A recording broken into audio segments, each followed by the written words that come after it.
제가 이번 주 예배 준비하면서 되게 고민이 되게 많았었습니다. 또 이런저런 형태로 이렇게도 했다가 저렇게도 했다, 아니면 접근 방법을 어떻게 이렇게 했다 저렇게 했다 굉장히 많이 고민을 좀 했었는데, 저희가 예수 그리스도에 대해서 지금 같이 공부를 하고 있지 않습니까? 말씀을 나누고 있는데 오늘이 11번째 시간이에요. 오늘은 알려드린 것처럼 예수님의 죽으심에 대해서 같이 좀 보려고 합니다.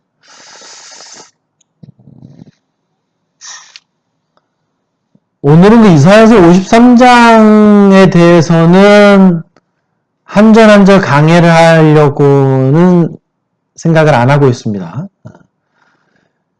계획은 예수님의 죽으심에 대해서 2시간 정도 하려고 해요. 오늘과 다음번에 한 번 더 이렇게 하려고 그러는데, 원래는 이사야서 53장을 한 절 한 절 강해를 다 했어요. 준비를 다 해놨는데 이걸 하는 것이 적당한가 좀 고민이 많이 생기더라고요.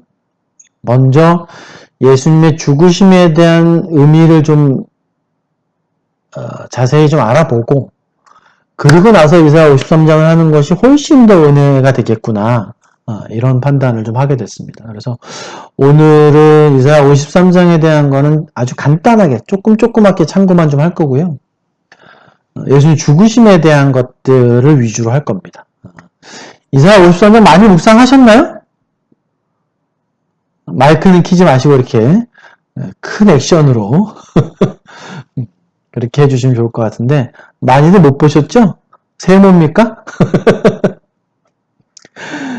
이사야 53장 많이 묵상은 못 하셨을 것 같아서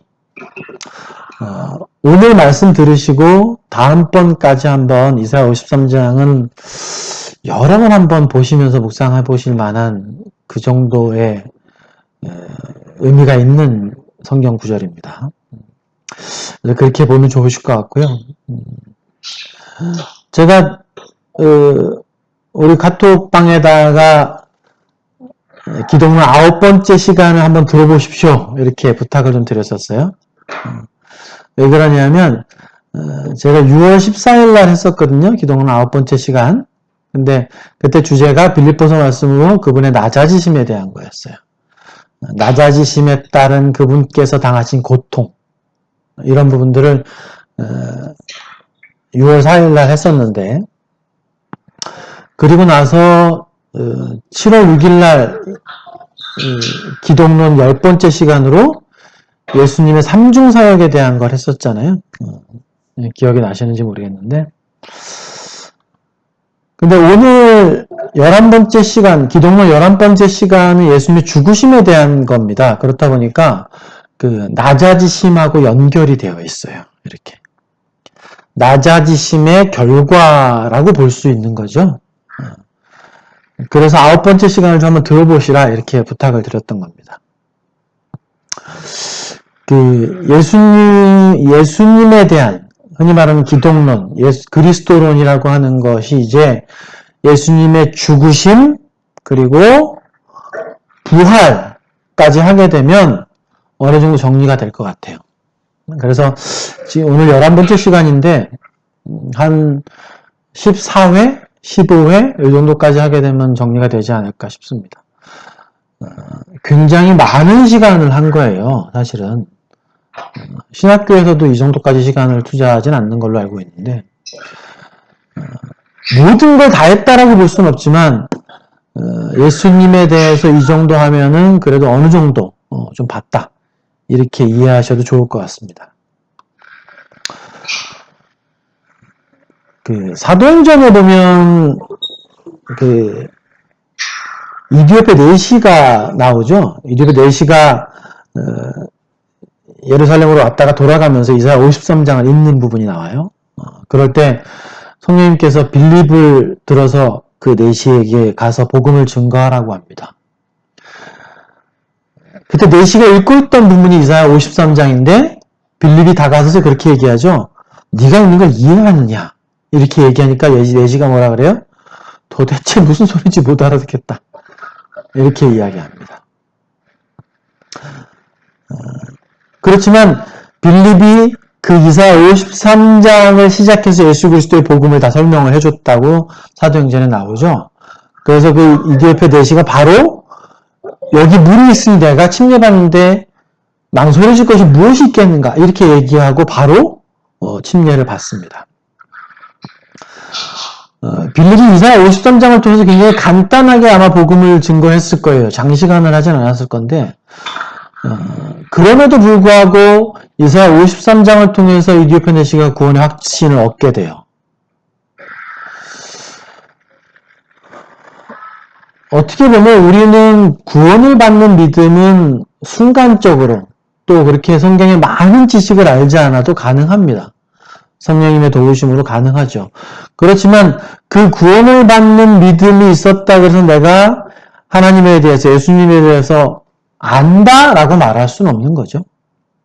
그렇기 때문에 적어도 내가 예수 그리스도를 믿는 구원을 받은 자라면 우리가 계속해서 알기 위한 노력들이 필요합니다. 그래서 하나님을 아는 장성한 분량에까지 꼭 성장해야 될 필요가 있어요. 그래서 오늘 이렇게 예수님의 죽으심에 대해서 너무너무 중요합니다. 마이크를 좀 꺼주시겠어요? 딴 분들 마이크 좀 꺼주세요. 소리 나오나요? 네, 송이장님 소리 나와요.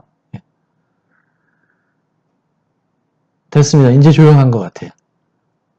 네, 안 나옵니다, 이제. 네, 안 나와요. 네.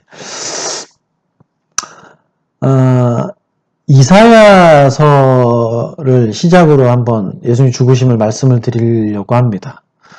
이사야서는 지금부터 예수님 오시기 전에 700년 전에 쓰여진 대언서예요. 이사야가 이 성령에 감동이 돼서 대언을 하고 있는 건데요.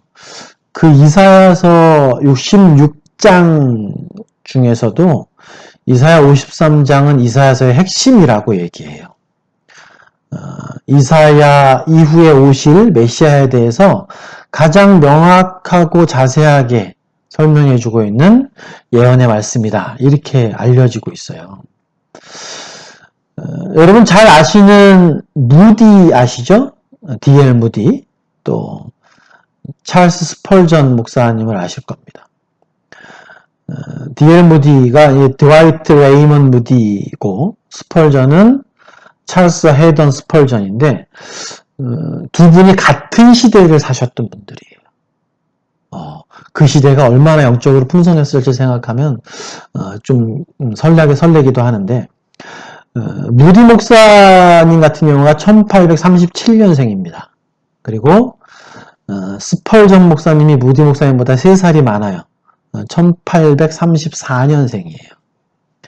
정말 복음의 전성시대를 사셨던 분들이죠. 인류 역사에서. 그래서 이 시대를 요한계시록의 7교회를 이 교회 시대로 분류하시는 분들도 계시거든요. 이 시대를 필라델피아 교회 시대로 봐요. 완전한 흠이 없는 하나님께 칭찬만 드는 시대. 그렇게 보긴 하는데 하루는 이 두 분이 만나는 기회가 있었대요. 그 장면을 생각하니 그 장면만으로도 굉장히 이렇게 기대가 되더라고요. 무디 목사님하고 스펄전 목사님이 둘이 만나서 얘기를 할 시간이 있었답니다. 근데 그 무디 목사님이 스펄전 목사님께 이렇게 질문을 했대요. 스펄전 형제님 당시에는 여러 가지 이 신앙의 고백을 하는 신조들이 있는데 그 중에서 어떤 신조를 가장 신뢰하시고 마음에 들어 하십니까? 이제 이렇게 물어봤대요. 뭐 웨스트민스터 신조도 있고 뭐 하이델베르그 신조도 있고 여러 가지 신조들이 있어요. 근데 그 신조 중에서 어떤 것을 가장 신뢰하십니까? 이렇게 물어보니까 스펄전 목사님이 이런 얘기를 했다고 합니다. 제가 어떤 신조를 믿는다고 보기는 어려울 것 같고 제가 가장 사랑하는 말씀이 이사야 53장입니다. 이렇게 얘기를 하더래요.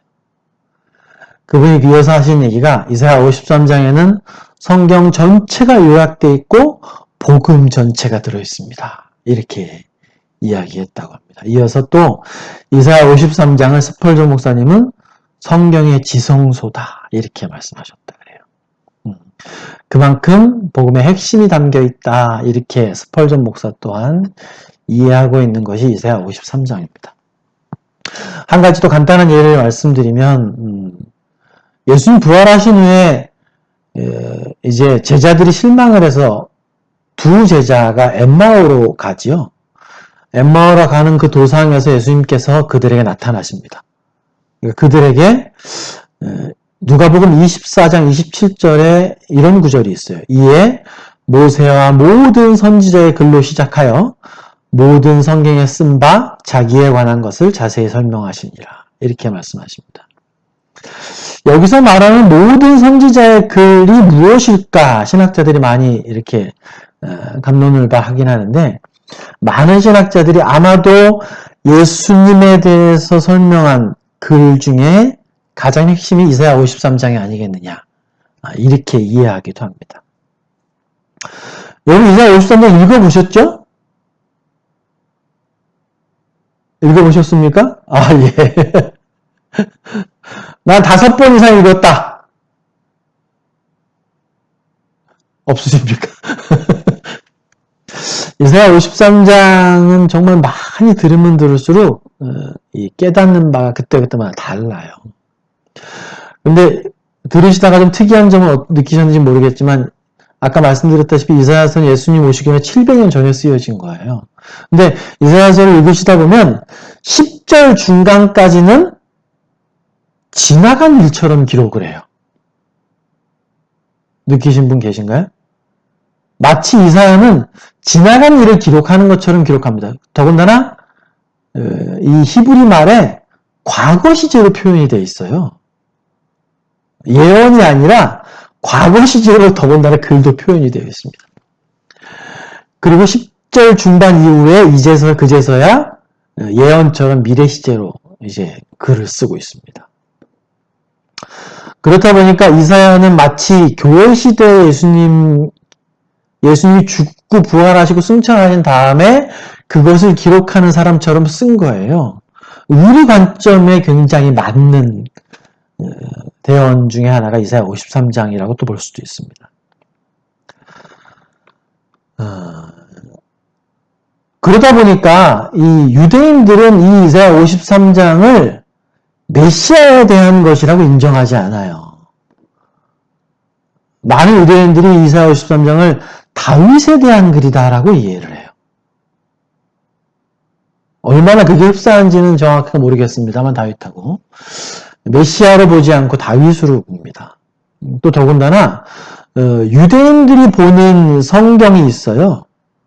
대부분 구약 성경인데 모세오경에다가 이제 뭐 역대기나 열왕기나 또 이 시가서, 잠언 같은 거, 시편이 함께 있는 유대인들이 보는 성경을 타나크라고 부르거든요. 거기에는요. 이사야 52장 13절부터 53장 전체가 빠져 있습니다. 그러다 보니까 유대교를 믿는 사람들이 이사야 53장을 보면 굉장히 놀래요. 이사야서에 이런 구절이 있었느냐 이러면서 놀랜다고 합니다. 유대인들에게는 이사야 53장은 참 믿기가 어려운 장일 거예요. 왜냐하면 유대인들은 그들의 메시아를 어떻게 생각했냐면 모세처럼 자신의 민족들을 로마에서 해방시킬 분, 그런 분이 오실 거다라고 철석같이 믿고 있었어요. 그러니까 유대인들이 자신들을 해방시키고 지상 낙원, 세상을 선도할 민족으로 만들어주시겠다라는 그 구약의 수많은 예언들은 재림 때에 해당되지만 그걸 예수님이 오실 초림으로 이해하고 있었어요. 그렇다 보니까 이사야 53장에 나와 있는 온갖 고통과 고난과 질고와 관고를 겪는 멸시 속에서 그러나 죽임을 당하는 그런 메시아를 상상할 수가 없는 거예요, 이 사람들은. 그러니까 이 이사야 53장을 자신들에게 하나님 메시아로 주시는 것에 대한 예언으로 받아들일 수가 없던 것이었습니다. 오늘 이사야 53장에 대한 거는 제가 아까 말씀드린 것처럼 다음 시간에 구체적으로 한다고 말씀을 드렸고, 오늘 예수님 죽으심에 대해서 말씀을 같이 나눌 건데요. 한번 여쭤보겠습니다. 여러분, 죽음이 뭐라고 생각하십니까? 이게 대화가 되지 않으니까 일단 질문만 할게요. 세상 사람들은 죽음을 뭐라고 생각할까요? 세상 사람은 죽음을 어떻게 대하고 있을까요? 여러분들은 죽음에 대해서 명확하게 알고 계시죠? 우리는 죽음에 대해서 알고 있습니다.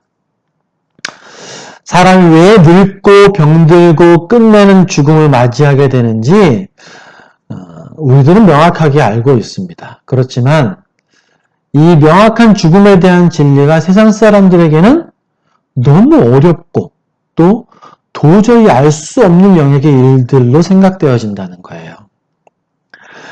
하나님을 모르고 예수 그리스도를 인정하지 않는 세상 사람들에게 죽음이라는 건 도저히 해결되지 않는 끔찍하고 또 상상하기도 싫은 그런 영역의 일입니다. 그렇기 때문에 죽음에 대한 두려움으로 인해서 일평생 그 죽음의 종노릇하면서 매여서 두려움에 휩싸여 살 수밖에 없는 그런 존재로 살아가고 있는 것이 세상 사람들입니다. 여러분, 인류 역사상 많은 정복자들과 제왕들이 이 죽음이라는 공포를 피하기 위해서 할 수 있는 모든 노력을 다했습니다. 그렇지만 그들 또한 죽음을 피하거나 다가오는 죽음의 시간을 연장시킬 수 없었습니다. 역사상 가장 강력한 황제라고 이름이 날려진 진나라의 시황제 잘 아실 거예요. 그는 죽음을 피하기 위해서 정말 별의별 의짓을 다했습니다.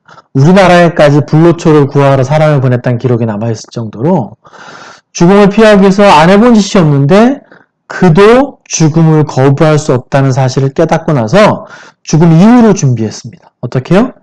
자신의 무덤을 초호화스럽게 준비하고 그 무덤에 온갖 보석과 시녀와 병사들을 만들어서 배치하고 그 죽음 이후를 대비했습니다. 그렇지만 어떻게 됐죠? 그도와 죽음을 거부할 수 없었고 그가 지금 어디에 있는지 우리는 잘 알고 있습니다. 사랑하는 소막교회 지체 여러분, 여러분에게 죽음은 어떤 의미입니까? 여러분들의 죽음은 어떤 의미입니까? 죽음이 즐겁게 느껴지거나 혹시 기다려지는 분 계신가요? 그러기는 어렵지 않으실까요? 성경에서 말씀하시는 죽음은요, 죄로 인해 마땅히 겪게 되는 결과라고 말씀하고 계십니다. 우리 너무도 잘 아는 로마서 6장 23절에 뭐라고 나옵니까? 죄의 대가는 사망이다. 죄의 삭은 사망이요. 이렇게 말씀하시고 있죠. 더구나 로마서 1장 28절에 보면 이렇게 말씀하십니다. 많은 죄들을 열거하시고 그들이 마음에 하나님 두기를 싫어했다. 32절에는 그들이 이 같은 일을 행하는 자는 하나님께서 사형에 해당한다고 정하심을 알고 있다. 이렇게 이야기하셨죠. 하나님을 거역한 자에게 내려지는 절대로 변하지 않는 확실한 결말, 그것이 죽음입니다. 여러분, 하나님을 알지 못하는 사람들에게 죽음은 두려움이에요. 그 죽음이라는 문을 열고 나가면 무엇이 있는지 그들은 알지 못합니다. 정말 절망과도 같은 두려움일 거예요. 그래서 사람들 할 수만 있으면 이 죽는다는 것에 대해서 긍정적으로 생각하려고 해요. 아주 작은 것이라도 붙들고 그걸 위로 삼으려고 합니다. 죽음을 다스리시는, 죽음이라는 절대 피할 수 없는 그 사실조차도 다스리시는 하나님이 계시지만 자신들의 그 교만함으로 인해서 그분을 인정하고 싶지 않아요. 자신의 주인이 있다는 걸 인정하고 싶어 하지 않습니다. 그러면서 죽음 앞에서는 두려워서 어찌할 바를 모르고 떨어요. 그러면서 자신의 죽음의 길로 한 발 한 발 걸어 나갑니다. 정말 안타까운 일이죠. 여러분, 그렇다면 하나님 믿는 구원받은 자들에게 죽음은 어떤 의미죠? 여러분들에게 죽음은 어떤 의미입니까? 우리는 죽음 후에 무엇이 있을지 알고 있죠. 죽음 후에는 지금과는 비교할 수 없는 영원한 축복의 삶이 기다리고 있다고 우리는 알고 있어요. 그렇다 보니까 죽음에 대한 두려움이 그리 크지 않은 것이 사실입니다. 여기 계신 모든 분 그러시죠? 예. 그러신지 모르겠습니다. 사실 어떻게 보면 죽음에 대한 두려움이 그리 크지 않다는 그 사실 하나만으로도 그게 얼마나 큰 축복인지 몰라요. 다른 모든 것 다 제껴두고 죽는 것에 대한 두려움이 그리 크지 않다. 이것이 얼마나 큰 축복인지 모릅니다. 그렇지만 죽음 자체를 즐겁게 받아들일 수 있겠는가? 이건 좀 다른 문제예요. 여러분, 죽음에 대해서 깊게 한번 생각해 보시는 시간을 가져보십시오. 시간이 남으실 때, 시간이 많이 있으실 때, 과연 죽음이 무엇인가? 내 인생에서 죽음이 어떻게 올 것인가? 나는 죽음을 어떻게 준비할 것인가? 이런 것들을 한번 이렇게 깊게 생각해 보시면 큰 유익이 있을 거라고 기대합니다. 그러다 보니까 솔로몬, 가장 지혜로운 왕이라는 솔로몬은 인생 말년에 쓴 전도서에서 이렇게 얘기해요.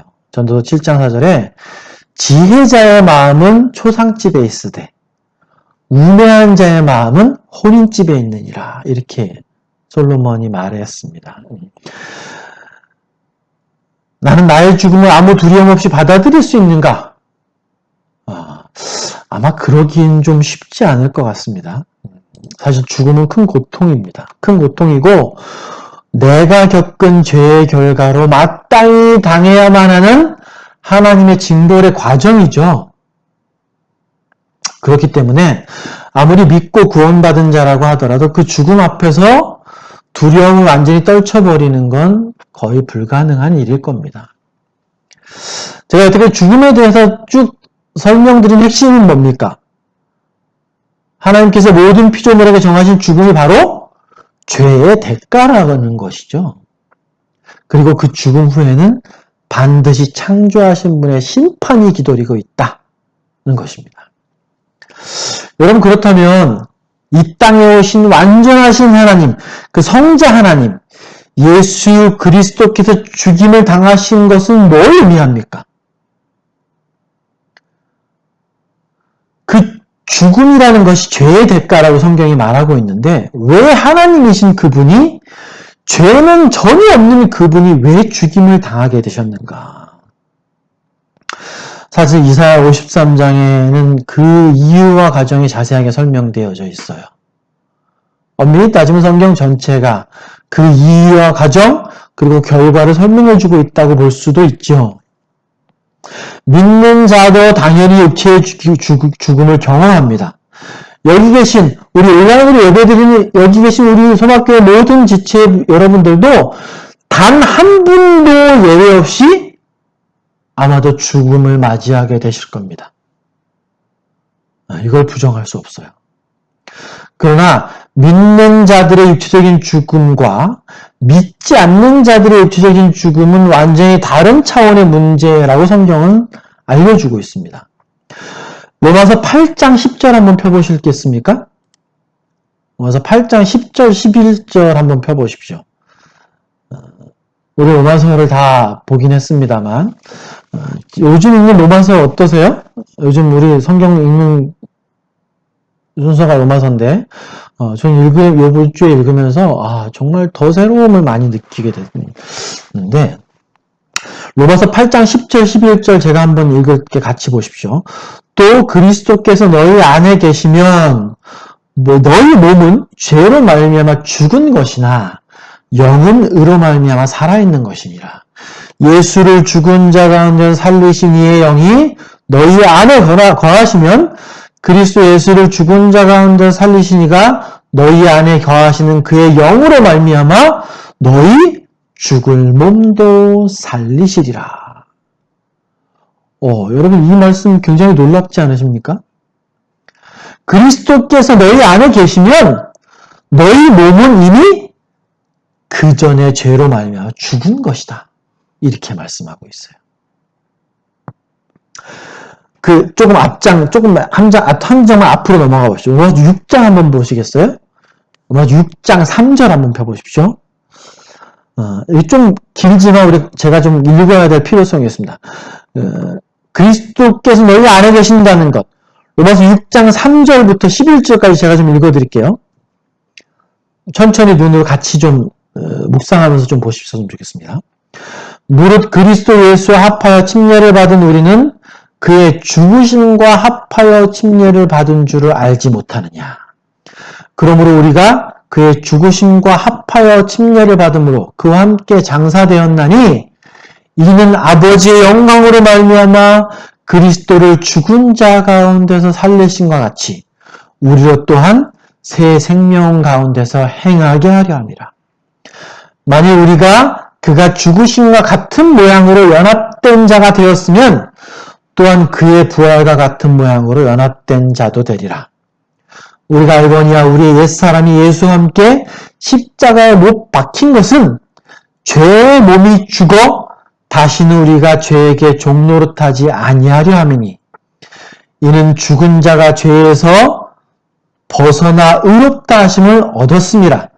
만일 우리가 그리스도와 함께 죽었으면 또한 그와 함께 살 줄을 믿노니 이는 그리스도께서 죽은 자 가운데서 다 살아나셨음에 다시 죽지 아니하시고 사망이 다시 그를 주장하지 못할 줄을 알미로라.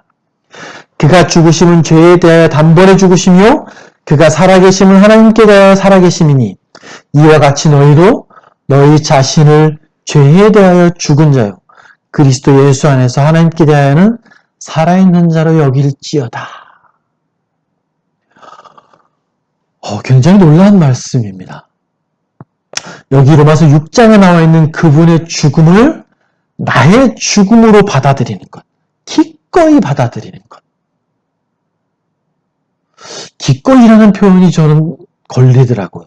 어떻게 이 놀라운 대속의 죽음의 진리를 기꺼이라고 표현할 수 있지? 너무너무도 감사하게.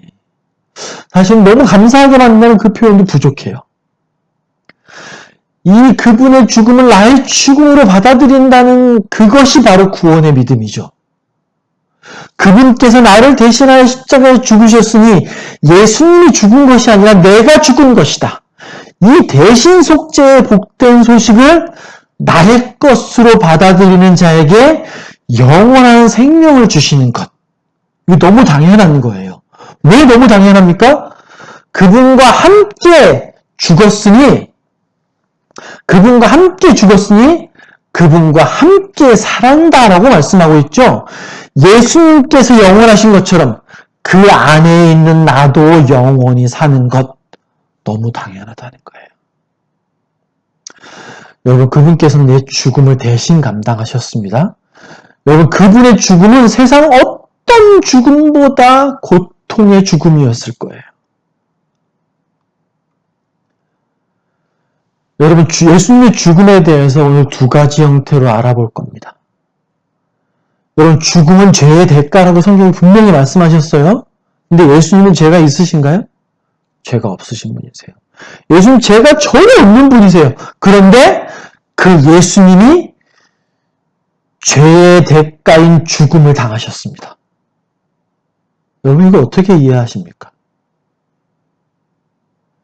예수님 왜 죽어야만 했죠? 그 예수님을 죽게 한 죽음이 죄의 대가라면 예수님이 죽으셨다면 그 예수님을 죽게 한 그 죄는 누구의 죄냐는 거예요.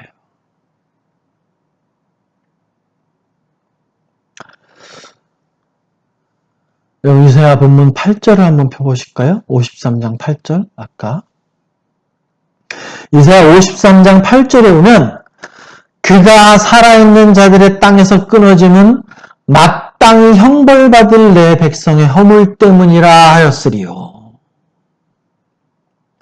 죄가 없으신 그분께서 죽음을 감당하신 이유는 당신의 백성의 죄 때문이다. 이렇게 말씀하고 있죠. 여러분 우린 예수님의 죽으심을 생각할 때 흔히 육체적인 십자가상의 죽음을 떠올립니다. 우리가 흔히 알고 있는 죽음이 바로 이 예수님의 십자가상에서의 육신의 죽음입니다. 오늘 예수님의 죽으심에 대해 두 가지 형태로 지금 알아보고 오늘 예수님의 죽으심을 마칠 건데요. 하나는 예수님의 육체의 죽으심에 대한 거고요.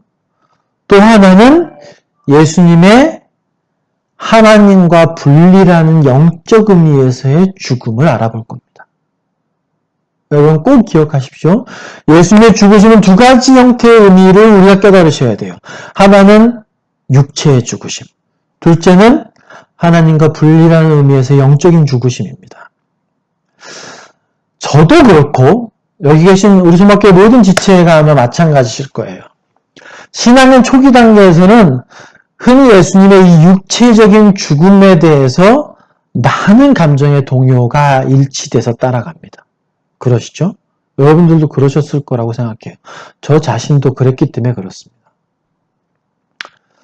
그 예수님의 십자가 처형의 그 자세한 과정, 그 끔찍한 과정들, 그 과정을 통한 예수님의 십자가의 죽음을 생각할 때, 정말 그 예수님의 죽으심이 깨달아지고 내가 그 십자가의 죽으심을 마땅히 내가 당했어야 한다라는 것이 가슴으로, 마음으로 믿어질 때 정말 꽤 많은 그 어려움이 있었죠, 마음에.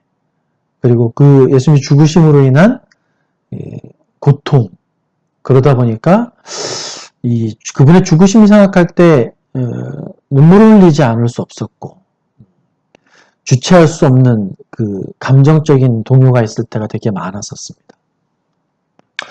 그러다가 신앙이 좀 더 성숙해지면서 깨닫게 되어지는 게 있죠. 그분의 죽으심의 또 다른 면, 바로 고린도후서 5장 21절 말씀, 예수 그리스도께서 하나님께서 죄를 알지도 못하는 그분을 죄가 되게 하셨다는 그 의미, 영적인 의미의 죽음이 깨달아질 때가 있습니다. 죄는 범접할 수도 없는 그 고결하고 높으신 분이 죄 자체가 되셨다는 것. 그 충격은 굉장히 컸었습니다. 여러분들은 어떻게 깨달으셨는지 모르겠는데, 저는 그 신앙의 초기에 예수님이 죽으심을 생각할 때, 우리 사복음서에 예수님 죽으심이 많이 나오죠. 자세한 과정들이 여러 관점에서 설명되어 있어요. 그 예수님 죽으심을 생각할 때 그분께서 잡히시고, 잡히신 그 대제사장께 끌려가시는 그 순간, 몸에 쇠사슬이 채워져 있고, 또 주변에 그 대제사장의 그 수하들이 그 예수님께 침을 뱉고 욕설을 하고, 또 손으로 그분의 뺨을 내려치는 장면, 또 심지어 주먹으로 그분의 얼굴을 때려서 입술이 터지고 또 피가 나고, 이 가시면류관을 쓰시다 보니까 이 가시에 찔리시면서 피가 이 눈과 볼 사이로 흘러내리는 그 장면들을 상상해 볼 때 정말 가슴이 먹먹하지 않을 수 없었는데, 저는 개인적으로 예수님의 그 십자가의 죽으심의 고통보다도 더 그 예수님의 육체적인 죽음을 아파했던 장면이 뭐냐면, 그분의 그 십자가에 못 박히시기 전에 그 채찍 맞으시는 장면이에요. 그걸 떠올릴 때 참 마음이 되게 많이 아팠었는데, 예수님께서 십자가에 못 박히시고 6시간 만에 그 숨이 끊어졌다라고 우리 성경 통해 알고 계시죠? 6시간 만에 예수님 죽으셨어요. 십자가에 못 박히시고. 여러분, 보통 건강한 사람이 십자가에 못 박히면요, 일주일까지도 살아있는 사람이 있었다고 전해져요. 십자가에 못 박혀서 건강한 사람은 일주일도 버티다가 죽은 사람이 있다라고 알려지고 있습니다. 근데 예수님께서는 6시간 만에 그 숨이 끊어지셨거든요. 그러다 보니까 이 아리마대 사람 부자인 요셉이 빌라도에게 가서 예수님의 시체를 달라고 빌라도에게 요청하는 장면이 마가복음 15장 43, 44절에 나와요. 야리만 사람 요셉도 대단하죠. 그 예수님이 죽은 시체를 달라고 하면 빌라도에게 직접 가서 그렇게 요청을 하잖아요. 그러면 요셉도 무사하지 못했을 가능성이 있는데 담대하게 달라고 얘기합니다. 그렇게 빌라도가 어떻게 하냐면 벌써 죽었단 말이야? 이러면서 되게 의아해하는 장면이 나와요. 예수님 6시간 만에 죽었기 때문에 빌라도도 어떻게 벌써 죽을 수 있어? 이렇게 의아해했던 장면이 나오거든요. 여러분, 예수님께서 6시간 만에 죽음을 맞이하셨다는 것을 사람들이 이해하지 못하다 보니까 최근에 일부 법의학자들 있죠. 죽음에 대한 것을 증명하는 의사들 있잖아요. 그 법의학자들이 예수님의 죽으심에 대해서 과학적인 연구를 통해서 확인해 보겠다라는 프로젝트가 최근에 있었어요. 그게 유튜브에 찾아보시면 예수님의 죽으심이라고 검색을 해보시면 나오거든요. 나중에 한번 찾아보십시오. 여러분들에게 좀 유익할 것 같으니까. 근데 그 법의학자들이 예수님이 6시간 만에 어떻게 죽을 수 있었느냐, 십자가형에서. 그걸 증명하는 프로젝트를 진행을 했던 적이 있는데, 여러분들은 예수님이 어떻게 6시간 만에 십자가에서 죽으셨을까 한번 생각해 보셨어요? 예수님의 직접적인 죽음의 원인이 무엇일까? 흔히 예수님의 죽으심에 대해서 묵상하시는 많은 분들이 아마 예수님을 직접적으로 죽게 하게 한 건 질식사가 아니겠느냐 이렇게 생각해요. 왜 그러냐면 여러분 십자가형을 이렇게 처하게 되면 여기 이제 보통 이제 여기에 못을 박히게 되지 않습니까? 못이 박히시면 이 가슴 근육이 이렇게 말려 올라가요. 여기서부터. 그럼 폐도 끌려 올라가거든요. 그럼 숨을 쉴 수가 없어요. 그래서 아마 질식사했을 거다. 이렇게 흔히 많이 추측들을 하는데, 이제 법의학자들의 연구 프로젝트에서는 아마 질식사했을 가능성은 낮은 것으로 결론 짓습니다, 그들은. 근데 그들이 찾아낸 예수님이 십자가에서 6시간 만에 죽으신 핵심적인 이유가 뭐냐 하면, 저혈량성 쇼크다라는 결론을 내렸어요. 저혈량성 쇼크. 무슨 얘기냐? 피가 너무 많이 없어져서 쇼크가 왔다라는 결론을 내렸어요. 여러분, 예수님께서 이 채찍 맞는 형을 우리는 영화로도 보고 또 나름대로 많이 묵상도 해보셨을 것 같은데, 그 당시 로마 병사들이 쓰는 채찍이 이름도 있어요. 플라그럼이라고. 구글 이미지에 한번 쳐보십시오. 나중에 플라그럼이라고. 어떻게 생겼냐면 가죽을 이렇게 꽈요. 가죽을 여러 가닥을 꽈는데 꼬다가 그 사이에 중간중간에 나부로 된 쇠덩이를 집어넣습니다. 그리고 또 꽈서 삐죽삐죽한 이제 뼈 조각을 넣어요. 그래서 한 40-50cm 되게 이렇게 여러 가닥을 만듭니다. 이게 로마 병사들이 쓰던 플라그럼이라는 채찍이에요.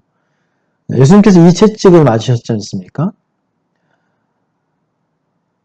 근데 이 법의학자들이 똑같이 만들어요, 그 플라그럼을. 똑같이 만들어서 동물 사체를 채찍대를 만들어서 예수님 당시에 똑같은 모양의 채찍대를 만들어서 동물 사체를 거기다 씌워놓고 이 플라그럼으로 똑같이 예수님께 채찍을 가했던 것처럼 똑같이 해봤어요. 그랬더니 굉장히 놀라운 결과가 나타났습니다. 우리는 패션 오브 크라이스트라는 영화를 보면서 예수님께서 그 플라그럼 채찍을 맞으시면서 정말 유혈이 낭자한 그 장면들을 보면서 굉장히 심정적인 이 동요를 많이 일으키셨잖아요. 근데 이 플라그럼이라는 것이 동물 사체를 실험을 해보니까 나중에 보니까 어떤 결과가 생겼냐면 갈비뼈가 다 부러져 있어요. 그래서 이 장기 안으로 갈비뼈가 찔려지는 걸 목격한 거예요. 이 법의학자들이. 이 법의학자들이 돼지로 했거든요. 돼지는 지방질이 되게 많잖아요. 겉에. 사람과 달라서. 근데 지방질 겉을 이 플라그럼으로 때렸는데도 갈비뼈가 부러져 있어요. 안에가.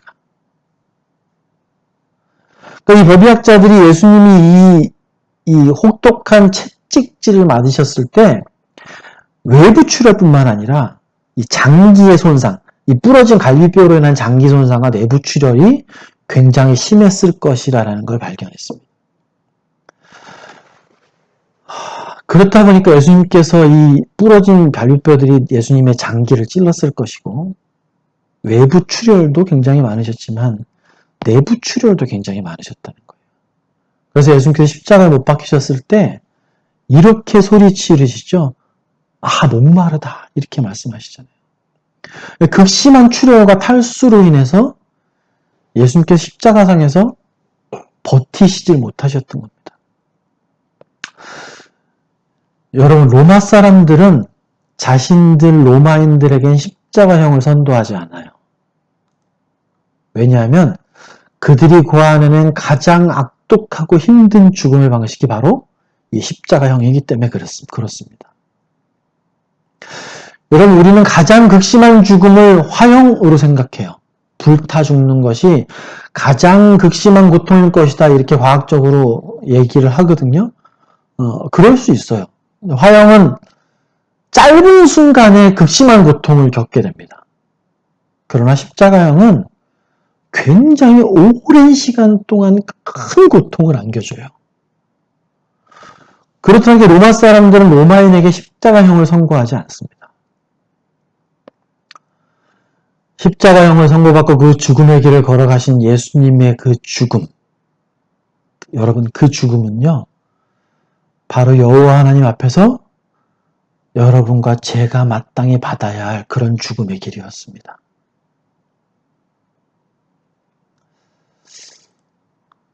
여러분, 두 번째로 예수님의 그 영적인 죽음에 대해서 한번 같이 좀 이야기를 나눠볼게요. 하얀 셔츠를 다리에 입은 사람이 있다고 생각해 보십시오. 순백의 셔츠. 그리고 위아래로 하얀 양복을 차려입었어요. 구두도 흰색 구두를 신었습니다. 예전에 그 앙드레 김이라는 분이 이제 그런 옷을 많이 입었었는데, 이 사람은 아주 작은 먼지나 오염이라도 생기면 참을 수가 없는 거예요. 그래서 옷을 갈아입어야 될 정도로 지저분해지는 것에 대해서 너무 싫어하는 겁니다. 끔찍하게 싫어할 정도인 거예요. 우리 자매님들 중에 다리 많이 달린 곤충 싫어하시죠? 대부분 뭐 지네나 뭐 이런 것들, 그 보기만 해도 막 소스라치게 놀라시고 그러시잖아요. 또는 모기가 막 득실득실한 방에서 잠을 자야 된다, 그런 경우 한번 생각해 보십시오. 예수님이 하나님께서 죄를 알지도 못하시는 그를 죄가 되게 만드셨다라고 말씀하십니다. 주님께서는 죄라는 것을 전혀 알지도 못하시는 분이시기 때문에 죄가 되실 때가 얼마나 그 고통이 크셨을까? 그 고통 속에서 죽는다는 것이 무슨 의미였을까? 여러분들 신앙생활을 하시다 보면 우리가 점점 더 성화의 길로 들어서게 되죠. 예수님을 알면 알수록, 또 성경을 알면 알수록 성화되어질수록 여러분 어떤 걸 제일 많이 경험하시게 되냐면요, 내가 여전히 짓는 죄의 무게, 그 죄의 더러움이 점점 크게 느껴진다는 거예요. 믿음이 성장하면 성장할수록 우린 죄에 대해서 민감해지고 그 죄로 인해서 더 가슴을 치고 마음이 상해지는 경험들을 하게 돼요. 그 이유가 우리 죄에서 점점 멀어지기 때문이거든요. 여러분, 악독한 죄인일수록, 그리고 교도소를 많이 갔다 온 죄인일수록 오히려 바깥보다 교도소가 더 편하고 익숙해집니다. 그건 그만큼 죄에 대해서 무뎌지기 때문이거든요. 주님께서는 이 두 번째 영적인 고통을 제가 더 크게 받으셨다라고 느껴지는 것이 그 이유 때문이에요. 주님은 아주 작은 죄조차도 특별히 예민하게 받으실 수밖에 없었기 때문에 우리는 상상할 수 없는 고통을 당하셨을 거라는 겁니다. 그 완전하신 예수님께서 인류가 지은 모든 죄, 내가 지은 모든 죄를 포함해서 모든 인류가 지은 죄에 그 죄가 되셔서 죽음을 당하셨다. 죄가 되셔서 죽음에 처해지셨을 때 그분께서 느끼신 고통을 여러분 상상할 수 있으십니까? 여러분, 죄가 판을 치는 곳에서는 죄가 정말 너무 만연되어 있는 곳에서 아무 고통이나 마음의 동요 없이 사는 사람들도 있어요. 살인과 마약이 판을 치는 곳에도 전혀 마음의 동요 없이 사는 사람들도 있습니다. 매일매일 거짓말을 해도 전혀 마음의 부담이 안 되는 사람들도 있어요. 일주일이 넘도록 성경 한 줄 안 보고 일주일에 10일 이상 동안 10분도 기도하지 않아도 마음에 답답함이 일지 않는 사람들도 있습니다. 여러분, 그렇지만 우리 예수님께는 아주 작은 죄조차도 그분을 고통스럽게 만든다는 거예요. 여러분, 그 죄들이 뒤집어 쓰여져서 그 죄 자체가 되셨을 때 느끼셨을 예수님의 고통을 한번 생각해 보십시오. 여러분, 다윗은요, 시편 26편 8절 9절에 이렇게 하나님께 탄식하면서 요청합니다. 여호와여, 내가 주께서 계신 집과 주의 영광이 머무는 곳을 사랑합니다. 그러하오니 내 영혼을 죄인과 함께 내 생명을 살인자와 함께 거두지 마소서. 이렇게 주님께 탄식해요. 이렇게 간절히 기도합니다. 다윗은 자신이 죄인들과 함께 거두어지는 것조차도 너무 싫고 끔찍해서 여호와 하나님께 이렇게 간구하거든요.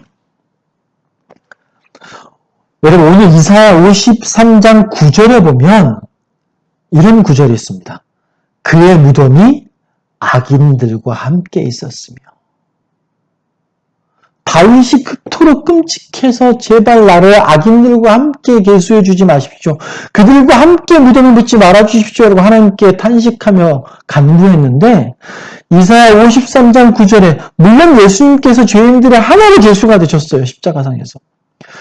그의 무덤이 악인들과 함께 있었다라고 이사야는 고백합니다. 여러분, 예수님께서는요, 우리가 보지 못하는 죄를 보실 수 있으세요. 우리가 느끼지 못하는 그 작은 죄들의 가증함까지도 너무 명확하게 느끼시는 분이세요. 마치 어둠 속에 있으면 죄나 먼지를 볼 수 없지만 아주 밝은 빛이 내려지면 아주 작은 먼지까지도 뚜렷하게 볼 수 있게 되지 않습니까? 내가 죄로 인해서 힘들어했던 경험 있으신가요? 내가 저지른 죄들로 인해서 너무 아프고 힘들어서 주체할 수 없는 고통을 느끼신 적들이 있으세요, 여러분? 근데 예수님은 그런 죄가 아니라 내가 느끼지도 못한 죄, 내가 미처 죄를 졌다고 깨닫지도 못하는 죄들까지도 예수님은 다 보고 느끼시는 그런 분이세요. 주님께서는 우리가 느끼는 죄에 대한 압박, 고통과는 비교할 수 없는 죄의 악독에 대한 고통스러운 예민함을 갖고 계신 분이세요. 그분께서 내가 지은 모든 그 죄의, 더러운 죄의 오물을 뒤집어 쓰셨을 때 그 누구보다도 고통스러우셨을 겁니다. 내가 은밀히 마음으로 살인한 죄들이 있으시죠? 누군가를 죽도록 증오하고 미워했던 그 더러운 죄들이 있으시죠?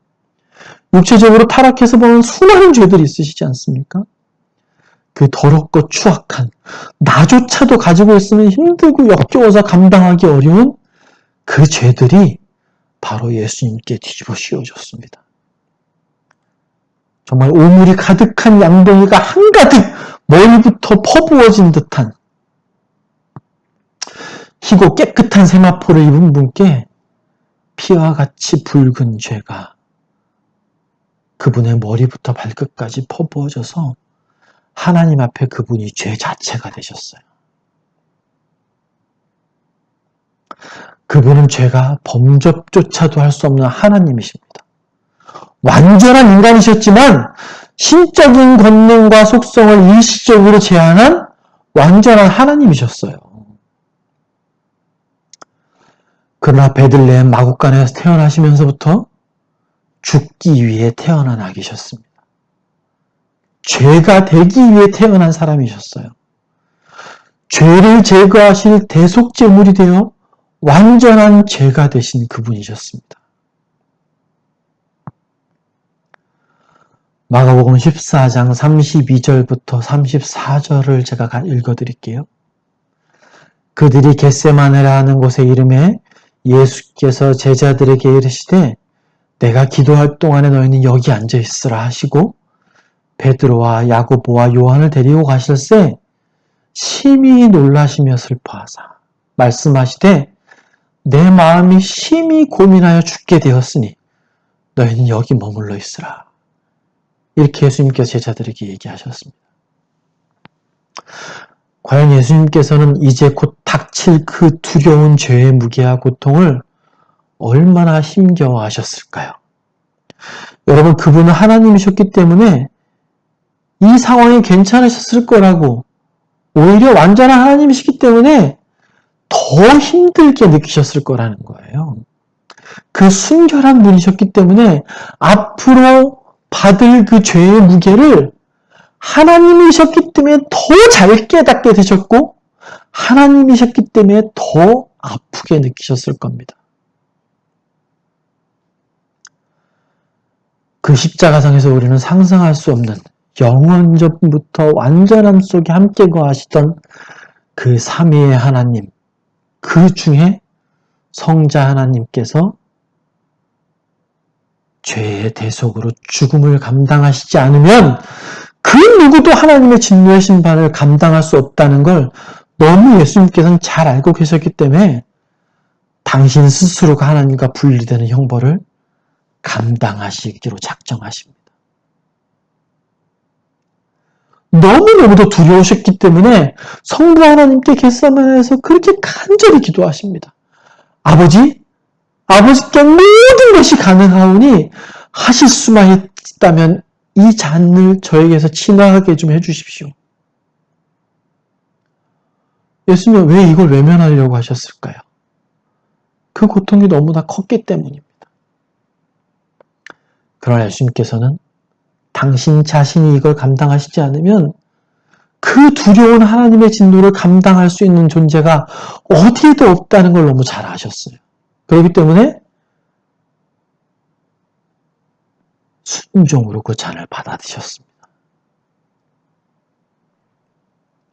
완전한 하나님이신 그분이 완전한 인간이기에 느끼게 되는 모든 것을 아시는 분이 그 추악한 죄를 뒤집어 쓰시고 영원 전부터 완전한 화평 속에 교제하던 거룩한 삼위일체가 깨어지는 죽음 속으로 들어갈 걸 아시고 앞으로 겪게 될 그 죄가 되셔야 하는 고통을 전지한 하나님으로 알고 계시고 그 고통을 완전한 하나님으로서 느끼게 될 그 고통과 두려움을 여러분 한번 생각해 보십시오.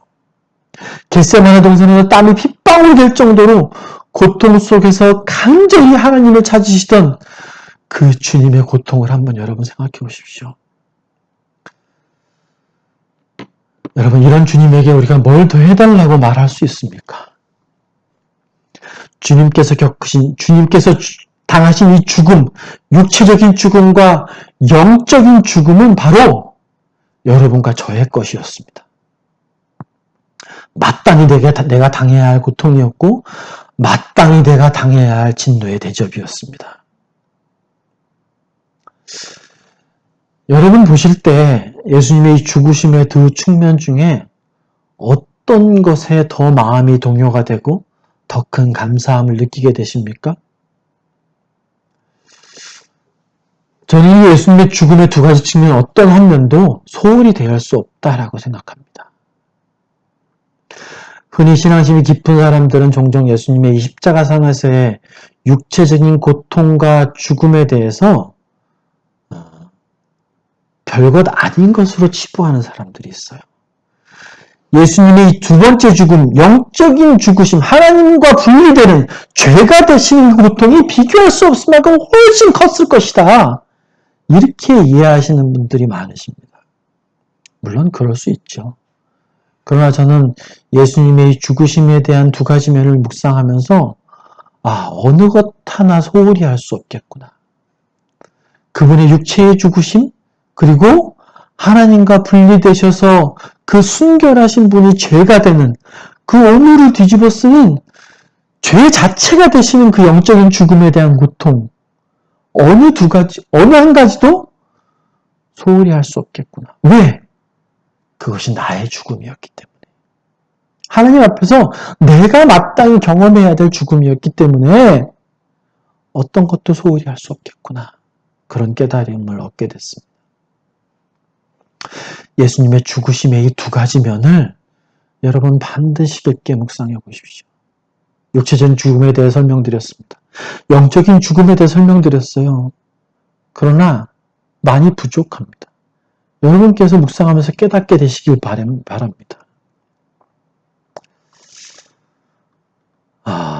오늘 예수님의 죽으심에 대해서 이 두 가지 측면을 말씀드리고 나서 다음번 예수님의 죽으심에 대해서 이 두 가지 측면을 반석으로 해서 이사야 53장을 한 절 한 절 같이 좀 나눠볼 계획입니다. 과연 예수님의 죽으심이 나에겐 어떤 의미인지. 여러분, 예수님의 육체의 죽으심도 내가 당했어야 되는 죽음이에요. 예수님의 영적인 죽으심도 내가 마땅히 당해야 되는 죽음입니다. 이 시간 잠시 우리 조용히 눈을 감으시고 한번 예수님의 죽으심을 묵상하는 시간을 좀 가져보겠습니다. 온라인이지만 오늘 들으신 예수님의 죽으심에 대한 두 가지 측면들을 한번 묵상해 보면서 잠시 기도하는 시간 좀 가져볼게요. 예수님의 죽으심을 마음의 동요나 감동 없이 무덤덤하게 받게 되면 그것이 딱딱해집니다. 제가 그것이 좀 두려운데 그렇게 안 되길 여러분 지금 기도해 주십시오.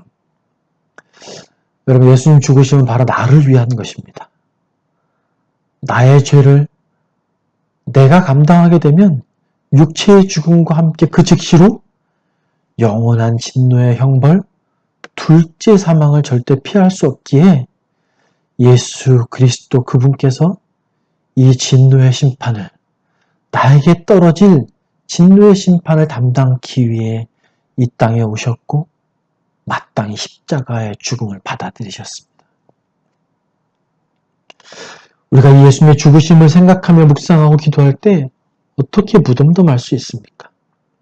하나님이 나를 이토록 사랑하사 독생자를 주셨고 그것을 아는 자의 마음이 어떻게 푸석푸석한 먼지를 날릴 수 있을까요? 예수님은 그 생 자체가 고통이셨고 슬픔의 사람이셨습니다. 나의 고통과 슬픔을 그분께서 감당하시고 나의 죽음을 대신 맛보셨기에 이제 나에겐 그분의 평안과 기쁨이 있습니다. 그분의 십자가상에서의 죽음이 없었다면 예수님께서 당하신 모든 고통이 바로 내가 감당했어야 할 죄의 대가였습니다. 우리 사랑하는 소망교회 지체 여러분, 그분께 감사해야 되지 않겠습니까? 이제 나로 살지 아니하고 나를 사랑하사 나를 위하여 자기 자신을 내어주신 그분을 위해 살겠노라 다짐해야 하지 않겠습니까?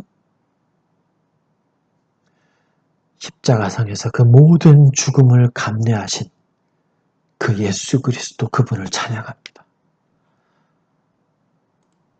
우리 잠깐 1, 2분만 기도하는 시간 갖겠습니다.